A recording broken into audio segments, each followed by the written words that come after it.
Crônicas do Amanhecer, por Feijão, Centro Espírita Allan Kardec.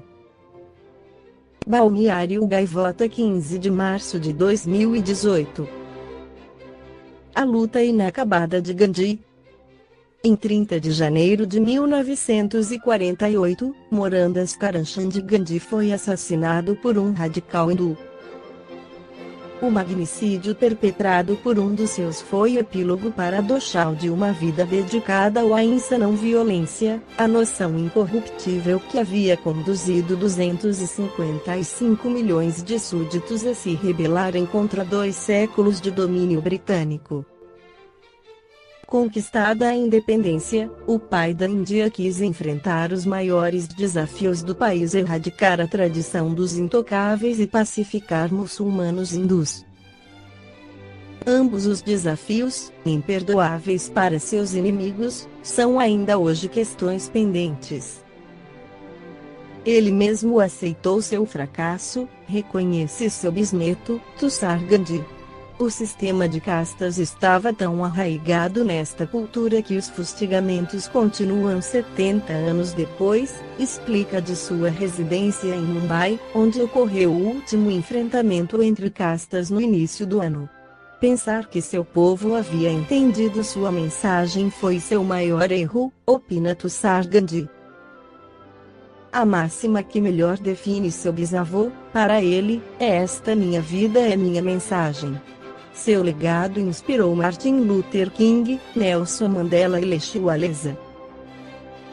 Rebatizado uma alma grande, Gandhi transformou o anticolonialismo elitista indiano em um movimento de massas pela independência.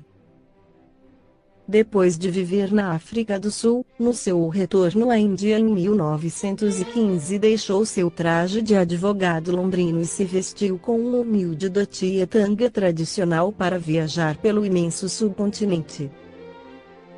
A mensagem transcendeu então as fronteiras religiosas e toda a tarde, durante 3 décadas, seus comícios eram dosados com passagens dos livros sagrados do hinduísmo, islamismo, cristianismo e sikhismo.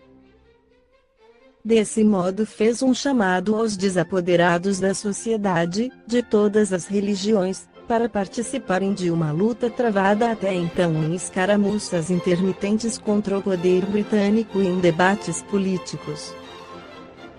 Mridula Mukherjee, doutora em História na Universidade Jawaharlal Nehru, de Nova Delhi. Coautora de India Struggle for Independence, a luta da Índia pela independência, Mukherjee ressalta o papel das mulheres nas revoltas como protagonistas de piquetes contra o consumo de álcool e uso de têxteis britânicos em detrimento da produção indiana, o que no final desmantelou a economia colonial. Assim, a mensagem de Gandhi conseguiu que mulheres e homens de todas as classes e condições contribuíssem para o sucesso da independência. Mas fracassou em sua tentativa de eliminar a discriminação entre castas. Em uma sociedade dividida em centenas de línguas, mais de 4.000 etnias e um complexo sistema de segregação, Gandhi dignificou os mais párias entre os pobres. Desde 1910, quando forçou os brahmanes castas altas a limpar latrinas, um trabalho imposto até então aos dalits intocáveis. Além disso, em 1933 viveu com dalits e desafiou os brahmanes a demonstrar que as escrituras sagradas hindus pregavam a marginalização das castas baixas.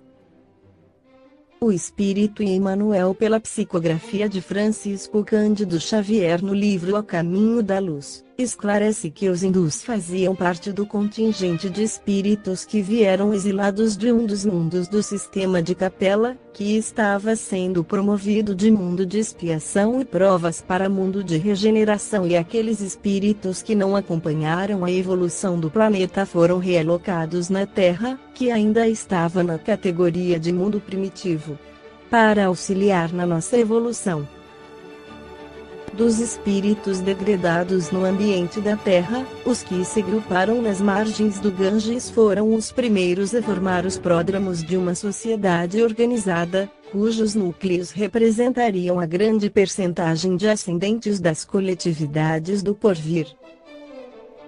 As organizações hindus são de origem anterior à própria civilização egípcia e antecederam de muitos agrupamentos israelitas, de onde sairiam, mais tarde, personalidades notáveis, como as de Abraão e Moisés. As almas exiladas naquela parte do Oriente muito haviam recebido da misericórdia do Cristo, de cuja palavra de amor e de cuja figura luminosa guardaram as mais comovedoras recordações, traduzidas na beleza dos Vedas e dos Upanishads. Foram elas as primeiras vozes da filosofia e da religião no mundo terrestre, como provindo de uma raça de profetas, de mestres iniciados, em cujas tradições iam beber a verdade os homens e os povos do porvir, salientando-se que também as suas escolas de pensamento guardavam os mistérios iniciáticos, com as mais sagradas tradições de respeito. Era na Índia de então que se reuniam os arianos puros, entre os quais se cultivavam igualmente as lendas de um mundo perdido, no qual o povo hindu colocava as fontes de sua nobre origem. Alguns acreditavam se tratasse do antigo continente da Lemúria, arrasado em parte pelas águas dos oceanos Pacífico e Índico, de cujas terras ainda existem porções remanescentes, como a Austrália. A realidade, porém, qual já vimos, é que, como os egípcios, os hindus eram um dos ramos da massa de proscritos da capela, exilados no planeta.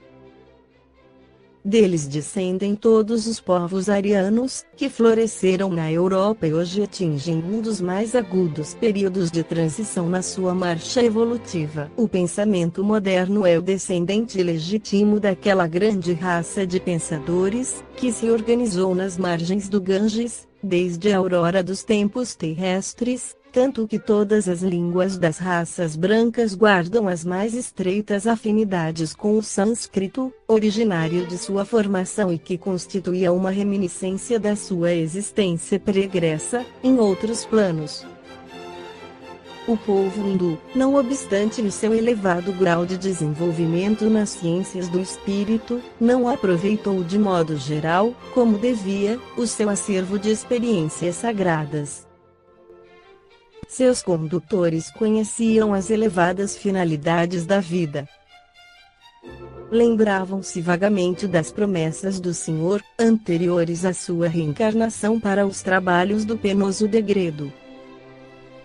A prova disso é que eles abraçaram todos os grandes missionários do pretérito, vendo neles os avatares do seu Redentor. Vyasa 25 foi instrumento das lições do Cristo, 6.000 anos antes do Evangelho, cuja epopeia, em seus mínimos detalhes, foi prevista pelos iniciados hindus, alguns milênios antes da organização da Palestina.